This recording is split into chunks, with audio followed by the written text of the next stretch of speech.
Ya, setelah halo anak-anak kelas 4 Andra November, apa kabarnya?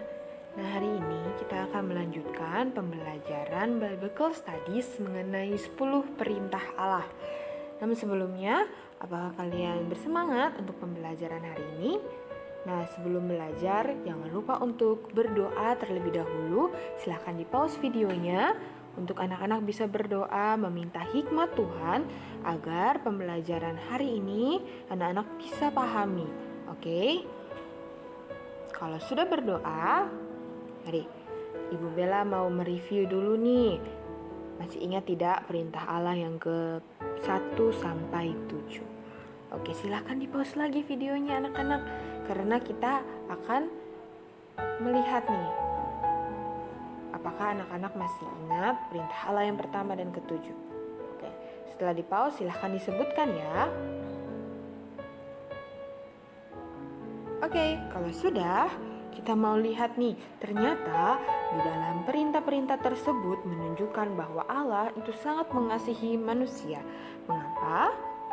Nah, perintah yang ke-8 sampai yang ke-10 ini merupakan perintah yang menunjukkan hubungan manusia dengan sesama. Masih seperti yang minggu lalu ya, manusia dengan sesamanya. Mari kita lihat. Oke anak-anak, silahkan baca satu persatu. Perintah yang ke-8, jangan mencuri. Oke, perintah yang ke-9, jangan mengucapkan saksi dusta. Dan yang ke-10, jangan mengingini milik sesamamu. Baik, kita akan bahas satu-satu ya. Anak-anak, kalau misalkan ketika anak-anak mengisi handout yang sudah Ibu Bella bagikan, silahkan boleh di pause dulu, anak-anak pahami, ataupun diputar ulang lagi. Bisa ya? Oke. Yang ke-8 itu jangan mencuri. Oke, coba jangan mencuri. Sudah jelas ya, mencuri. Mencuri itu apa? Mencuri itu merupakan perilaku ketika kalian mengambil barang yang bukan milik kalian sendiri, baik itu besar maupun kecil. Baik itu hal-hal yang besar seperti orang-orang yang korupsi, maupun barang-barang yang kecil, maupun barang-barang yang menurut anak-anak biasa saja untuk dicuri. Contohnya lagi, pernahkah kalian mencuri ataupun mencuri mangga nih di tetangga kalian? Nah, itu merupakan juga perilaku yang tidak terpuji. Tuhan tidak pernah membedakan nih perilaku mencuri dengan dosa yang besar maupun perilaku mencuri dengan dosa yang kecil. Tidak ada ya, semua itu sama. Kemudian ketika kalian mencuri waktu yang seharusnya untuk bekerja, mengerjakan tugas, tapi melakukan hal-hal lain dan tidak bertanggung jawab, nah itu merupakan tindakan yang tidak terpuji juga. Selanjutnya ketika kalian nih meminjam barang dan tidak mengembalikannya atau pernah berhutang, nah itu juga merupakan hal yang tidak terpandang, merupakan kegiatan yang mencuri. Menyontek juga, memeras atau memajak, minta uang nih kepada orang yang seharusnya kalian tidak minta uang. Oke, kemudian ketika kalian menonton VCD ataupun buku yang merupakan bajakan, dan ketika kalian juga nanti besar atau mendapatkan penghasilan sendiri, kalian akan mengenal yang namanya perpuluhan. Perpuluhan itu artinya kalian harus mengembalikan persepuluhan milik Tuhan. Nah, ketika kalian memilih untuk tidak mengembalikannya ke gereja, tapi menggunakannya untuk keperluan sehari-hari, nah itu juga merupakan kegiatan mencuri. Namun, apakah anak-anak tahu apa akibatnya nih? Yuk, pikir dulu. Apa ya ketika orang mencuri, apa yang biasanya terjadi pada dirinya? Ya, ada hukumannya. Biasanya ada sanksinya. Biasanya kalau di Indonesia, ketika mencuri dan dilaporkan, orang tersebut akan ditangkap dan bahkan dihukum mati. Tuh. Dan juga anak-anak, ketika anak-anak sudah tahu bahwa kegiatan itu mencuri, itu merupakan kegiatan yang tidak terpuji, dan kadang kita itu secara sadar maupun tidak sadar melakukannya, lalu apa yang harus dilakukan? Anak-anak harus pahami bahwa anak-anak itu butuh Tuhan Sang Juru Selamat untuk menguduskan anak-anak. Nah, dan juga ada komitmen di dalam hati semuanya bahwa jangan lagi untuk melakukannya. Itu ya. Oke, selanjutnya yang ke-9. Apa nih tadi? Jangan mengucapkan saksi dusta tentang sesamamu kepada orang lain. Pokoknya mengucapkan saksi dusta nih. Nah, coba pikirkan, dusta artinya apa? Berbohong, betul. Ketika kalian memperkatakan perkataan yang bohong mengenai seseorang ataupun kejadian nih yang terjadi, itu merupakan saksi dusta yang sangat berdosa. Oke, baik itu dari perkataan kalian seperti menggosip-gosip nih. Tahu tidak, kemarin ya dia itu gini. Padahal anak-anak belum tahu nih apakah benar-benar terjadi ataupun hanya dengar-dengar sekilas-sekilas ataupun menambahkan cerita atau mengurangi cerita. Nah, itu merupakan kegiatan saksi dusta. Nah, ketika juga kalian nih, ini merupakan saksi dusta dengan tangan atau dengan tulisan kalian. Contohnya, ketika kalian memasukkan tanda tangan, Ibu Bella mau minta nih, oke, tanda tangan orang tua ya. Tapi anak-anak, aduh mama saya takut nih kalau nilai ujian saya jelek. Dia mau minta tanda tangan, saya tanda tangan sendiri saja. Nah, itu juga saksi dusta ya anak-anak. Ketika juga kalian, Ibu Bella bilang begini ya, oke anak-anak, kerjakan handout-nya setelah menonton video secara mandiri. Tapi karena anak-anak malas ataupun aduh banyak sekali tugas ini, berarti mama dulu atau bapak dulu atau siapa dulu kerjakan.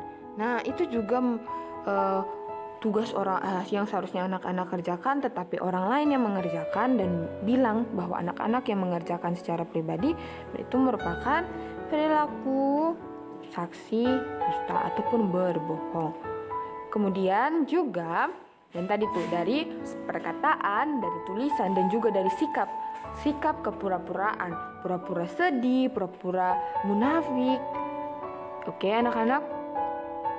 Jadi ketika anak-anak hanya berpura-pura, itu juga merupakan suatu pelanggaran terhadap salah satu perintah Allah. Ya. Nah, coba Ibu Bella mau bertanya nih. Oke, pertanyaannya, apakah anak-anak boleh berbohong demi kebaikan tidak ya? Misalkan nih, saya mau berbohong supaya tidak terjadi perkelahian. Apakah boleh seperti itu? Coba pikirkan, berbohong demi kebaikan. Apakah itu boleh? Apakah itu ada? Apakah itu berkenan di hadapan Tuhan? Coba. Oke, dan yang terakhir adalah jangan mengingini milik orang lain. Sudah jelas ya, mengingini barang orang lain. Contohnya pengen kaya nih seperti tetangga-tetangga. Terus, Ibu Bella saya pengen pintar seperti dia, pandai, pokoknya hebat-hebat begitu. Nah, anak-anak itu adalah sesuatu hal yang seharusnya anak-anak rubah. Ketika anak-anak mau menjadi kaya seperti orang lain, mau menjadi pandai seperti orang lain, itu merupakan kegiatan mengingini milik sesama. Tapi Ibu Bella, apakah mengingini itu merupakan hal yang berdosa? Nah, ketika kalian mengingini sesuatu hingga memunculkan perasaan iri hati, marah, tidak puas, pokoknya saya mau seperti dia, termotivasinya itu negatif. Nah, itu merupakan perilaku yang melanggar. Karena anak-anak, ketika kalian boleh tidak Bu mengingini ini? Boleh anak-anak. Tetapi ingat, apakah anak-anak pikir apakah itu hanya iri hati saya? Apakah itu hanya keinginan kepuasan saya sendiri? Apakah itu memuliakan Tuhan?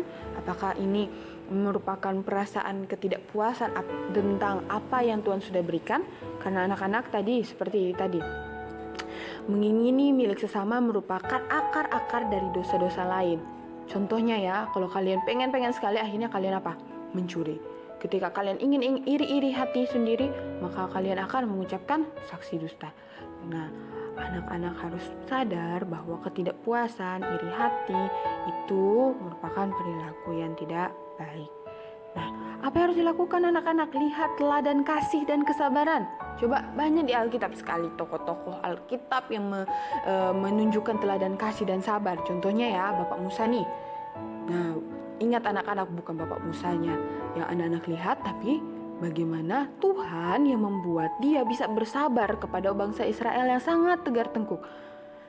Dan juga anak-anak harus melihat teladan yang paling nomor satu, yaitu Yesus Kristus. Ia sabar, ia tidak iri, dia tidak cemburu. Kenapa? Karena itu merupakan hal yang merusak dan itu merupakan perbuatan daging. Oke? Aduh, Ibu Bella, saya merasa banyak sekali ya ternyata perilaku-perilaku yang saya lakukan ini salah. Ibu Bella juga merasa seperti itu ketika Ibu Bella mempelajari hal ini. Namun anak-anak harus ingat yang perlu dipahami nih.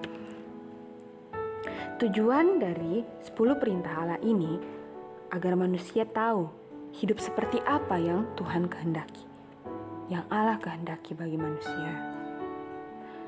Ini juga menunjukkan anak-anak keterbatasan manusia yang hanya bisa hidup dari kasih karunia-Nya Tuhan saja. Karena ketika kita mau buat sesuatu hal yang baik, ternyata anak-anak tahu itu ada natur berdosanya, bahwa itu ada ada keinginan untuk menjadi puas di dalam diri sendiri. Jadi tidak ada suatu kebaikan pun yang bisa dilakukan manusia itu sebenarnya menyenangkan hati Tuhan. Karena manusia itu punya motivasi dari diri sendiri. Oleh sebab itu anak-anak ini menunjukkan bahwa kita, anak-anak Ibu Bella dan orang tua kalian bahkan itu memiliki keterbatasan dan hanya Tuhan saja yang bisa memberikan kasih karunia-Nya. Dan ini anak-anak merupakan suatu wujudan syukur kalau kita sudah tahu nih bahwa kita buat manusia yang berdosa, tidak bisa apa-apa, hanya kasih karunia saja Tuhan yang menyelamatkan. Tuhan mati di kayu salib untuk menebus, dan sebagai anak-anaknya berespon dengan cara bersyukur, rindu menyenangkan hati Tuhan, menyembah dan memuliakan namanya. Dengan cara apa? Yang tadi, mengikuti perintah Tuhan. Mari anak-anak, setelah anak-anak sudah selesai, boleh diisi handout-nya, boleh diputar lagi videonya, di pause lagi. Dan anak-anak berefleksi lebih lagi mengenai bahwa bukan saja kita menjalani seperti robot ya, jalani pokoknya saya harus tidak boleh berbohong, tidak boleh mengucapkan sesuatu dusta. Iya betul, tetapi anak-anak harus melihat Tuhan yang memampukan. Oleh sebab itu, minta ke Tuhan.